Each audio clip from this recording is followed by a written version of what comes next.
What's up, guys? I've got a couple of replays here to share with you from some shenanigans earlier tonight, and yeah, so I've got games here from ZeMelon, a game here from Nameless, and a game from myself between Dark Elves and Z Chaffin. So I'm gonna do the other people first, and then I'll get maybe to mine at the end. Let's start with ZeMelon, since he was the first person to submit the replay. So Su Sung Shi versus ZeMelon. I believe this is a ladder match.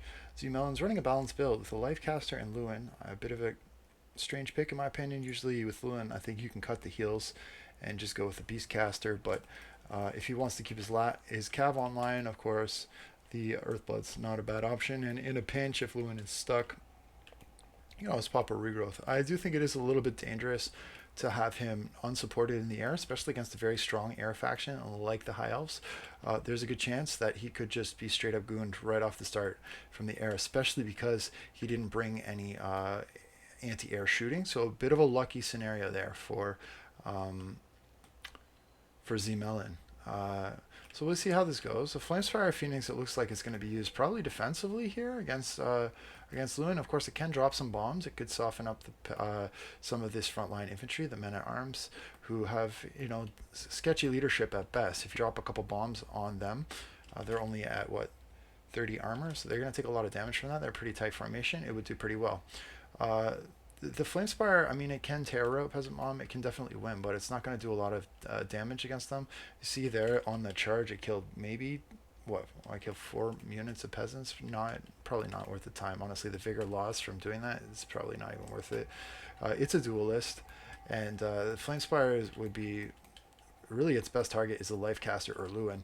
And it can support fights on the flanks with the cavalry, but if you're going to do supporting fights versus on the flanks, you probably want to bring a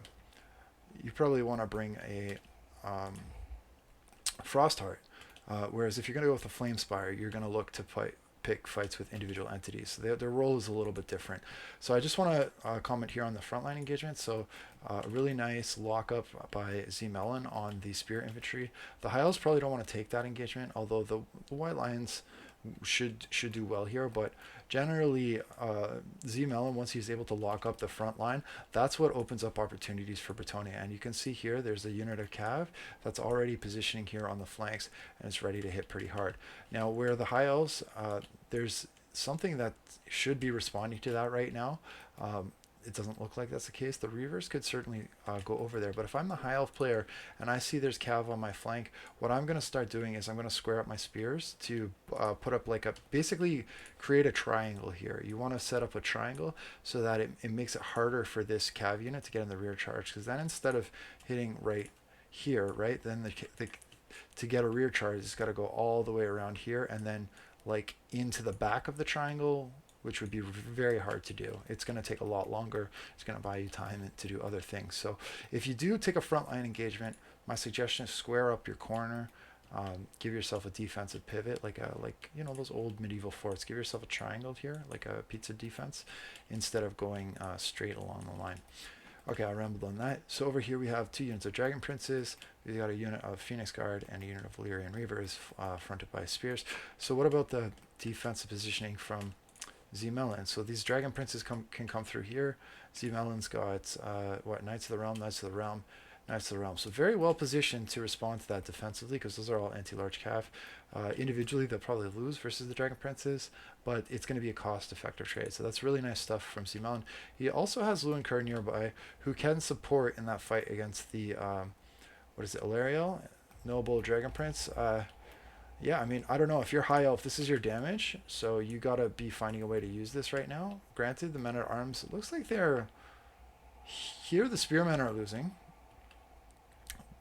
but here, yeah, the White Lions are doing okay. So Lewin's decided to go after the Flamespire Phoenix. I don't think that's the best use of Lewin, because the Flamespire, first of all, like I said, it is a duelist, so compared to a lot of other things on the roster, it's going to do decently well. Secondly, the Flamespire is really, really fast, and it could probably just kite Lewin. Interestingly, the High Elf player has decided to go all in on trying to fight Lewin. Lewin is a tank, and he can heal really, really well. So I think that's a bit of a misplay from the High Elf player. Granted, if you can take Lewin off the field, it's not the worst. And there are Phoenix Guard in here. There's Ilariel support heals. I'd like to see, it did Did he bring Awakening of the Wood or no? So no Vortex spells, no Awakening of the Wood, no Dwellers Below. A Dwellers Below right here would be absolutely huge. So if you're going to bring just a single individual entity, you might want to consider bringing a Dwellers Below for scenarios like this. If your individual entity gets fully surrounded, and that's true of a lot of factions, whether it's a Giant or a Hydra or whatever, but if your individual entity gets fully surrounded, then you could drop the Dwellers Below or Awakening of the Wood or something just to shake it free, give them a little bit of breathing room, and then either they can escape or the opposing player is going to take a lot of damage. But since the High Elves are so tight here, oh, nice Faw's protection there as well, being also a Shield of Thorns going down, so a few defensive buffs here. This is going to be a pretty intensive pocket. But Knights of the Realm getting in some nice rear charges here, and look, a little bit of a counterplay here. So Alaria got left out away from her Phoenix Guard. Sword of Corone also going to drop their stats a bit, but they don't care. The Phoenix Guard can easily handle Knights of the Realm. So here, I think this is going to go very much in favor of the High Elves. Over here, Alariel's in a tough spot, but fortunately she was not, so, at least for her, she was not so far from the White Lines of Trace. Look at Lewin. I mean, despite being fully surrounded, he's actually fairly high on HP. Perhaps a regrowth got locked in here. And it's for that reason that I'm saying that I think it was not a good play by the High Elf player to try and dive Lewin. If you're the High Elf player, go kill everything else. Ignore Lewin as much as you can. Save him till the end. Yes, he's a monster. Yes, he does damage. Yes, he's spooky. But go after the Lifecaster instead. If you piled in on the Lifecaster like you piled in on Lewin, you would have been in much better shape.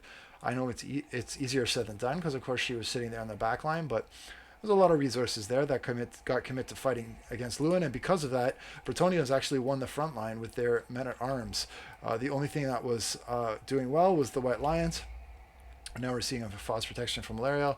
But yeah, over here, Alariel is actually still fairly high on HP, I guess because the White Lions were close, and here's a very dangerous situation for Lewin. Noble plus a Flamespire can certainly make short work of Lewin. Lewin has hit his healing cap now, so from here on out, ZeMelon's going to have to be really careful with Lewin. There are a couple of Knights here who are not active just yet. I'm sure there's a lot to micro right now, and it looks like Balance Bar is slightly in favor of High Elf. There we go. Here comes the peasant screen. They're going to try and get up here and lock up the Flamespire and such. Damsel of Life has got to be careful here because those models do have the mass to just push in and take on the Damsel of Life. And here comes Chivalrous Lewin. He's going to protect his damsel to the last, as he should, because he needs that. He needs the damsel to provide him heals and other things heals. Over here, it's kind of a wash, man. These Dragon Princes are completely inactive, maybe because of the Knights of the Realm, but they're losing. And these Reaver Archers, it looks like they're mucked up there a little bit too. Spirit Screen is going to be used to free up the Flamespire Phoenix, so a nice play there from the High Elf player. Just scaring away these Knights of the Realm, who had almost gotten a pretty good pin on them on that Flamespire. Here comes Lewin in on Alariel. This is an excellent position for Lewin to be in.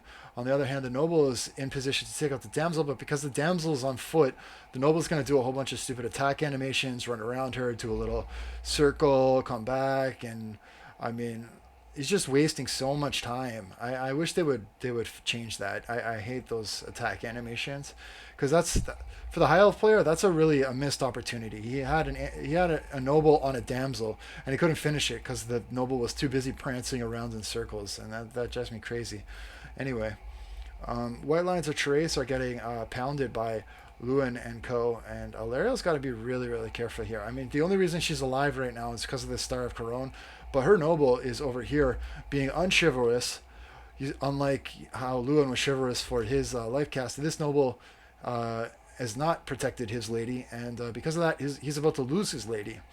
Alariel is getting chunked down. Balance Bar is still in favor of the High Elves, it looks like, and these bombs are going to be super painful to the Man-at-Arms, perhaps even break out Alariel from the pin here.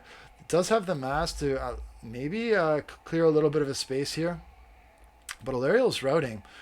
The issue for Bretonnia, I think, now is just going to be what's going to kill these Phoenix Guard, because it's going to require probably a lot of cycle charging from Lewin and or the Knights, and the Phoenix Guard is going to have to be locked up on chaff while that cycle charging is occurring. If that's not the case, it's going to be tough. But over here with Alariel routing, there's no heals going into the Flamespire Phoenix. It's going to be super tough for the Flamespire, and it could come down to a 50-50 of whether the Flamespire is going to get that rebirth proc, because that's huge. Dragon Princes are intercepting the Knights of the Realm, who have been thrust to the fray to try and get Lariel off the map. But what's happened to Lewin? He got a little bit distracted in here, maybe by the Illyrian Reavers and other things, and he really needs to make sure that the Flamespire is dead, and B, even more importantly, that Illyrio goes off the map. So he thought about landing for a second there, it looks like, to try and finish off the Flamespire.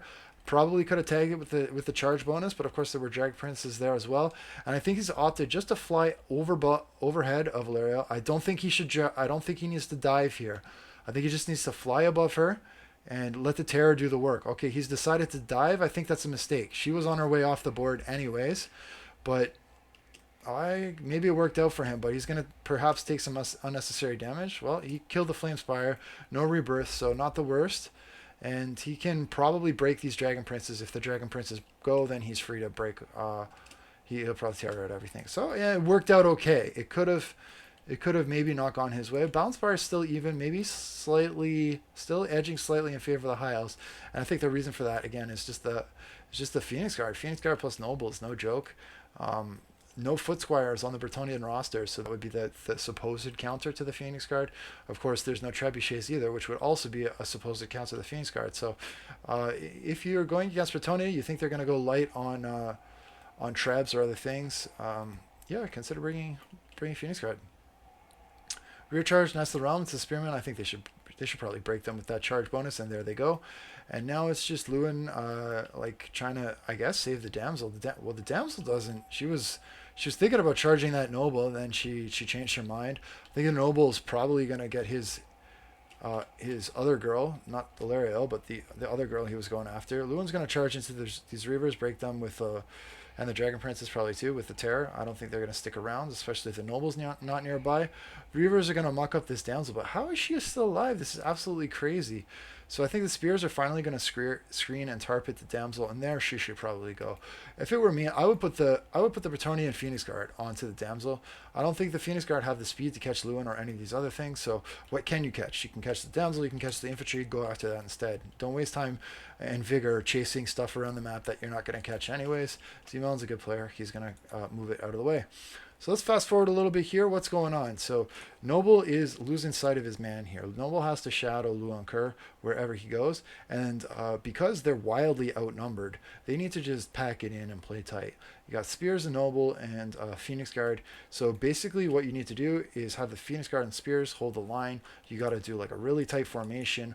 You got to punish ZeMelon for not bringing a Vortex spell, and then you need to countercharge the Noble wherever Lewin lands. Basically, that's how you win the game or get back in the game as Bretonia. As High Elves, but as Bretonia, I mean, they can use their numbers if the High Elves spread out, and I'm sure that's exactly what's going to happen. We're going to see some rear charges, some other stuff breaking off the the Spear unit. That's going to take the number of bodies on the field down by a lot. And then there's going to be just the unit of Phoenix Guard that's left. And with a full surround and, a lot of hero support and healthy infantry, they can over time ground out the Phoenix Guard. So now you're seeing the balance bar shifting slightly in favor of the Bretonians for the first time, because the High Elves split up. And again, I think the reason for that is they didn't have a gauge on how much mobility was on the field and who had the mobility advantage. At this point, the mobility advantage is in favor of Bretonia, which was not perhaps the case earlier in the match when the Dragon Princes were alive and such. So I'm going to fast forward. I think this is going to go Bretonia's way. We shall see. A couple cycle charges here, I think, from Lewin onto the Noble. Going to smack him around a little bit. He's going to try and pull through here. Damsel's getting in on the action. Rear charge into the Phoenix Guard should seal the deal. And congratulations to ZeMelon on a great win. So my recommendations, even though ZeMelon won this one, I would make a few suggestions. Number one, you want probably at least one Vortex spell or a Trebuchet so that you have an answer to the elite infantry. As it was, he was completely dependent on melee combat to deal with him. Or two, if you bring Lewin in the air, you might want to consider an anti-air screen. In this case, he was lucky because there was only one Flamespire Phoenix in the air, and he probably could have taken that. But had there been a Flamespire plus Solariel or two Flamespires, then Lewin would have been on the run basically all game. Granted, he's tanky, but still. So let's go on to the next battle here. We've got a match here from Nameless versus Flying Taco from XMT. So Nameless said he got this build from Taco. Taco's a good player. We have basically a large core from the Beastmen with some Razagore, Goreherd, Ungor, just one unit of a shooting token, and summons are going to come from Malagor, no doubt, to Cygors. And then from the Beastmen, or from the Norskas, there's a whole bunch of light infantry just leading the way. And they're going to try and weather the storm against the onslaught of the Beastman, Chaos Spawn, and other things. We shall see. So Nameless not wasting any time, getting right into it. In the back is Wolfric the Wanderer. If he has his boat, he can certainly rip that down the front line once the lines have clashed, and I'm sure he will. It's good to do that once the lines have hit, because otherwise the boat can be kited. I think this is a little bit too early. I would be a bit more patient on that. Did a ton of work though, but it's still not a super expensive unit, and there's a lot of other stuff here that could have been hit with that boat. So maybe a little too eager from Nameless, in my opinion, but not too bad either. It still killed the Ungor Raiders, which is important because it's the only unit that could shoot at Wolfric. So now Wolfric can do what he wants with impunity. We're going to see a second spell coming down here. This is a Burning Head. It's going to roast some spears in here too, but as long as it stays on course and doesn't kill these berserkers, then that's a pretty nice cast. And it looks like it was overcast actually. So this is a super nice cast from Nameless, and also a very lucky cast in the sense that it didn't veer too much off course. Okay, it's going to roast a couple Marauders here and there, but wow, that was a beautiful cast from Nameless. Did a lot of damage.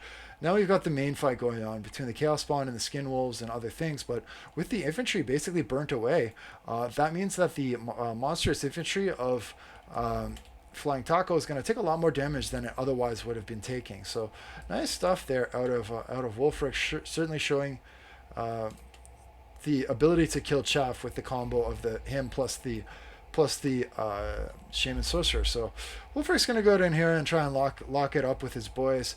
There are Chaos Spawn here. So we have Minos with Great Weapons. Minos with Great Weapons will do very well against Wolfric. Butchers with Kalkengard do not have an anti-large bonus, unlike the Minos with Great Weapons, so they might struggle a little bit more. But yeah, over here, Razagor is stuck up in Spears. So, I mean, they might beat the Spears, but that's a nice hold, I guess, by Nameless. Wolfric's going balls deep here, trying to get Malagor out of the equation. Not a bad choice. I mean, if you can kill Malagor, it's good, but what you want to be careful about is this right here. If you go too deep into the back line, suddenly you get isolated, you don't have the support. If I'm Taco, right now I want to do a full surround. So right now he doesn't have all of his unit models making contact with Wolfric. If he rotates that second unit of Minos round the back, which perhaps he's thinking, oh, no, yeah, if he rotated the other unit rounds, he could have pinned Wolfric there perhaps and done a lot more damage. Instead, he's gone into the Beast of Tashnar and just tried to get a charge. I guess he'll beat them down, but I think they would have been better used just hitting Wolfric. And even if these guys got hit in the back from the Beast of Tashnar, it wouldn't have been the worst thing in the world. I don't know, just my thoughts. So balance bar is still pretty even. I'm really impressed with these spears on the flank. We checked in on them earlier. They are holding tough against the Razagor and the other Ungor spears. Granted, that's the Norskins do get a buff to their leadership the more they're in combat, so just brawling hard here. Some shots are going to go into the Butchers of Kalkengard, the Fireball. I like that play from Nameless. They do have regen, so that Fireball is going to do some extra damage to those Butchers. Let's check in with our boy Wolfric. How's he doing? Not too hot, man. Not too hot. All the monstrous infantry bogging him down. He's getting pretty dicey on the leadership scenario, and balance bar is starting to trend in favor of the Beastmen ever so slightly. But how much of this is because of summons? It's hard to say. Wolfric is going to get out of here. He's going to rip another line spell, but it's only like individual entities and monstrous infantry kind of stuff here, so it's not going to do a whole lot. The line spell probably could have been saved for the Goreherd and other things. Maybe this Goreherd over here, this Goreherd, that's where you would have got more use out of the boat. But Malagor is still pretty high on HP. On the other hand, these Chaos Spawn, I mean, they do damage, but they don't wear armor, so I will expect them to start losing some unit models soon. Pretty healthy infantry core intact for Norska, and they do have these Skin Wolves who are going to be regenning up pretty nicely. Looks like a little bit of micro mistake here, allowing them to get charged by the Goreherd. That might break them off, especially with the presence of the Razagor herd. But if they run away, they'll probably be able to heal up. I think the main fight is in here with Wolfric. but he's getting pounded by a Cygor right now. So interesting that Lee Taco waited till late game with Malagor to drop that Cygor summon, using that Terror. Well, Terror is not going to do much against Wolfric, but using that damage in the late game to kind of break things off when most needed. Another Fireball going to go in here. I think trying to hit the Butcher's Calcon It's going to get screened by the Cygor summon, which is unfortunate for Nameless, but let's see. I think it's pretty much it. If Wolfric goes off the field, it's going to be probably all she wrote for the Norskins. He does rally. Someone's probably going to drop soon. I'm going to just fast forward. Maybe it'll get interesting here. Who knows? So Charge going to go in here from Wolfric, and the Shaman Sorcerer just wrecking the Butcher's Calcon. All of a sudden, Skinwolves on the periphery have rallied or are going to rally, with the leadership stabilizing because of Wolfric being back. Oh yeah, it's because Sword of Torvald. I mean, maybe there's a chance here. Summons could be down. Winds of Magic could be down. A lot of the monstrous infantry is off the field. All that's left really is Malagor and a couple Razorgore and this one unit of Chaos Spawn, versus some heroes. And hey, look, there's a Rainbow ADHD kicking in. Beast of Tashnar and other things can regroup here and help it out. So yeah, let's see. We still got a fight here. I thought this was done, but it's not the case. Thank you for this replay, Nameless. This is a super good fight. Wow. So there's the boat. Oh, beautiful boat. Just ripping across the front line of the Gore Herd. This is where I think you can get max value from it. And if he was able to tag 3 or 4 units with that boat. Balance bar slightly in favor of Beastmen here, but mobility game is starting to go in favor of Norskins. They've got these Skin Wolves who can cycle charge. They've got a Wolfric who can cycle charge. They got Terror Routing as an option. Big charge going in here right into Malagor, not wasting any time. I mean, I think Wolfric could be a little bit more cautious here, perhaps just try and Terror Route the infantry and leave his Chariot, who has a much higher HP pool, to smack Malagor. And then run the risk that he gets hit by the Chaos Spawn or not, but Nameless just not giving any Fs right now. Going in ham with Wolfric, and it seems to be working out okay. Let's take a quick look at the Chaos Spawn. How many unit models are they down to? Just 2 left. There's the same Shaman Sorcerer hitting the Chaos Spawn. Here comes, oh yeah, Wolfric plus the Shaman Sorcerer just erasing the last little bit of mass on the Beastman Force. So yeah, Balance Bar is still in favor of Beastman, but I think it's all she wrote, man. Once that last Chaos Spawn goes down, I think it's over. Malagor is going to drop here, getting fully surrounded while his Beastmen run off to the Netherlands. Wolfric still not giving a shit. Going into the last Chaos Spawn, taking him out with that Savage Charge bonus. 334 HP, just holding on to the bitter end. Skin Wolves plus the Shaman Sorcerer of Fire should be able to kick some ass in here. Wow, what a game, man. I was almost ready to write that one off, and it came back from like so far gone. I guess the Beastmen, because they chose to go with so much monstrous infantry, didn't have anything to chase Wolfric off the field. It certainly came back to bite them. Once those summons dropped, the Norskins weathered the storm. Wolfric was a world beater in this one. I mean, he just went where he went, did not care.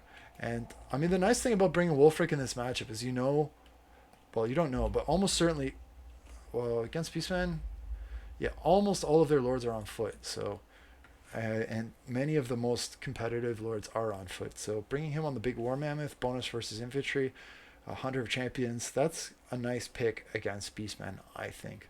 So cool stuff from Nameless, cool stuff from Flying Taco. I like both your builds. And yeah, that's pretty much it. So for my build, I don't know, man. I don't know how they trade with Greenskin Skirmishers, but usually there's like 3 or 4 units, and I wanted to see how these shots would do. So looks like mostly they're missing, but they did do a little damage.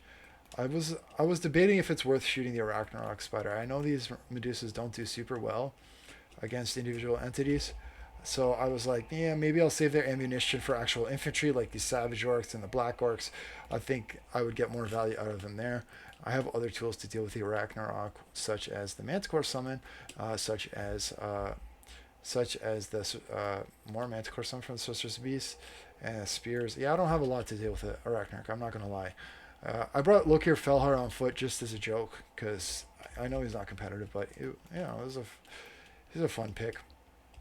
In fact, I should have done his faction colors. That would have been cool. But yeah, the Blood Rags are doing good damage to these Savage Orcs. Savage Orcs are not the most expensive unit in the world. but they're not the most like I don't know. They're not the most inspired unit in the world either. Leadership can be an issue for them, and the magic damage is going to bypass the physical resist of the Savage Orcs. So that's a really nice situation for me to be in. Shots are coming in here from the Corsair, so this is a nice start for me to have the Manticore doing some free damage on the Ragnarok Queen while I get some shots in. But summons from the Spider Hatchling is going to go down here, muck up a couple units, prevent me from basically pushing out these spears and helping the Bloodrax. The Bloodrak Shrine basically retreat. I wanted to, or the Bloodrak Medusa to get in and get out. So she took a lot of damage, especially off the Wog, Grimgore, Ironhide. So what started off as a good situation for me, it turned into a bad one pretty quickly. I wanted to force path Lokir Felheart over to this Orc Shaman, see if I could take the Orc Shaman out at least. The mass of this guy's going over here, and Photogork just stomping out most of my spears, doing a lot of damage to them. And also my Harganeth Executioners. I lost good 20% of my Harganeth Executioners off of that Photogork. So Z Chaffins is very much in the lead at this point in time. Bounce Bar is not in my favor. I'm going to drop a Doombolt from the Doomfire Warlocks down on those Black Orcs, just try and create a little bit of breathing room for Loki or Felheart. Probably it would have been better used on the Arachnarok Queen, but the Arachnarok still had a lot of HP. Black Orcs were kind of getting lower, close to breaking, and I wanted to start getting rid of some unit models. Black Orc Corsairs are shooting in on the Black Orcs. I'm going to probably want to switch the target to these to this Arachnarok Queen. I need my Corsairs to be shooting the Arachnarok Queen, but they got stuck up dealing with this giant who's gone a little too ambitiously into the back line. Where the giant should be right now is right here with his boy Grimgore. Grimgore and the giant need to walk lockstep and just smash infantry. The giant would do amazingly well against the Harganeth Executioners. It's not going to do amazingly well fully surrounded here. Doomfire Warlocks did like decently well against the giant. I was surprised at how well they did there. Yeah, he's just fully surrounded. Over here, Savage Orcs are going to give the business to my Dread Spears, but they're holding the line as long as they can, just buying me a little bit of time. Balance bar is still decently even. Over here, I've repositioned my Bloodrak Shrine to shoot in on the, like, basically broadside on the Savage Orcs and Black Orcs, and I'm getting some pretty solid shots in here when they land. It looks like they just repositioned slightly, and I missed a lot there, but Ragnar Queen is coming over to deal with that threat, so that's really tough for me. I'm going to send the Feral Manticore over there to get in a rear charge, just bog her down, and maybe it balanced that fight out a little bit. Now, maybe with the support of the Doomfire Warlocks, I could have taken that fight. Like, Doomfire Warlocks plus Manticore plus the Cauldron, I might have been able to fight that Arachnarok Queen. I'm not really sure, but yeah, Doomfire Warlocks netting me some nice value. The frontline fight, I have dropped a Soulblade just to buy myself a little bit more time here in the fight against the the Black Orcs. Black Orcs are stripped down to 80 armor. Their leadership taking a bit of a hit, but their weapon damage has gone down a lot, which is helpful because I need those Executioners online. On the far side, skirmishers are going to be able to take out the Black Arc Corsair with handbows with no problem. And this Goblin Big Boss just being a nuisance. Keeps mucking up my Bloodrak Medusas. And I guess at some point I just have to fight the Goblin Big Boss. But it's not really what I want to be doing with my Bloodrak Medusas. Of course, they can do it. But this time I am going to drop the Lesser Doombolt on the Arachnarok Queen. And it seemed like it did some pretty solid damage there. I was happy with that. I charge in some Terror from the Bloodrak Shrine. Going to get them off the field and get her off the field. I'm going to do all I can to make sure she doesn't come back. Black Orcs are wavering, plus 40 melee attack. They hurts super bad. They almost broke, but they didn't quite. They're still hurting me. They're still hurting me. So Balance Bar is in favor of Greenskins now, and another Wog is going to be popped, so that's going to cause me even more issues. So my infantry core is almost fully crumbled. I've got some very tattered Executioners, some very beat up Dread Spears, and this game is for Greenskins to win at this point. I still have Medusa online. He can shoot into some Black Orcs. We'll see how that goes. I do get a full surround on a Goblin Big Boss, and a Chariot Charge coming in here should tear out that Goblin Big Boss and take him off the field. So, okay, we took out at least a little bit of a leadership pocket here. That's all right. Over here, the Spider Hatchlings are chasing off my Bloodrak Medusa, which is super painful because I know if she just turned around and fought those Hatchlings, she could beat the crap out of them. But losing them, it sucks. Losing her to that, it sucks. Like, I mean, I need her shooting, I need her on the field, and I need her combat stats. She's a decent combatant. So this is a risk of going like super thin. Over here, the Doomfire Warlocks are finishing off the Arachnarok Queen. So yeah, I mean, at this point, it's pretty much anyone's game. Just anarchy all across the board. tear routing where I can, but also getting pinned from the Goblin Chariot, which is like trying to basically lock stuff up so that Grimgor can get over there and punish stuff. So I like this pick from Z Chaffins. These Goblin Chariots function actually very similar to the Dark Elf um, skirmish chariots, the Scourge Runners.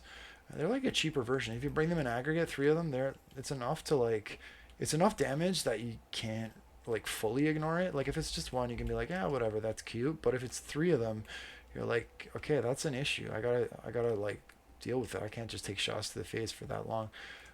And so yeah, they were able to pin one of my Medusas, take it out, and really grim for me. But fortunately, for some reason, these spider hatchlings dropped their attack orders or something. I don't know. Maybe there was a misclick there, but my Medusa's back. She's pissed. She's got ammo still, and because of her, I still have a chance in this game. A small chance, but a chance nonetheless. I'm gonna take some shots in here. Charge the spider hatchlings with a charge, and her combat abilities. I shouldn't have any problems. Absolutely tearing that unit to shreds. And again, I'm able to isolate this Goblin Big Boss. Fortunately for me, I get a full surround there. Over here, the spider hatchlings are fighting the Blood Shine and the spears. And Blood Shine is able to break off the hatchlings and terrify the chariot. So that's nice because Grimgor hadn't quite made it there yet. The Doomfire Warlocks have, I guess, rallied from killing or have finished off the Arachnarok Queen, so they're free to start causing some harass and some snares. Now, this was a tough situation here. I did get hit by the chariot charge, and Grimgor was super, super close, so I had to screen Grimgor with the. Well, I had to interrupt his charge with the cavalry. Then I need to screen him with the spears, and I need to get that Bloodrack Shrine the hell away from Grimgor as quickly as I could.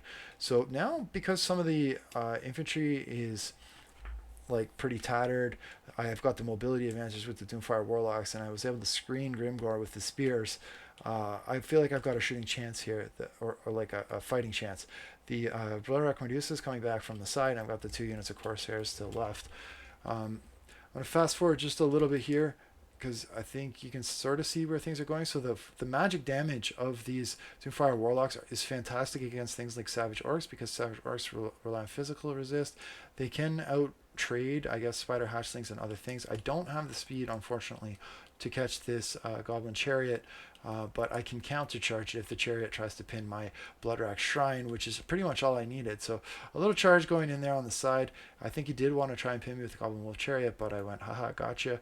Was able to kill the Chariot, but Balance Bar is still very much in favor of Greenskins here. But the Medusas are able to break off the Chariot, and I knew that like if I could just get the Chariots off the map, then the mobility advantage goes in my favor, and I can start trying to surround and take out the rest of Grimgor. So some shots here, just trying to deal with that stuff, and then Grimgor gets fully surrounded.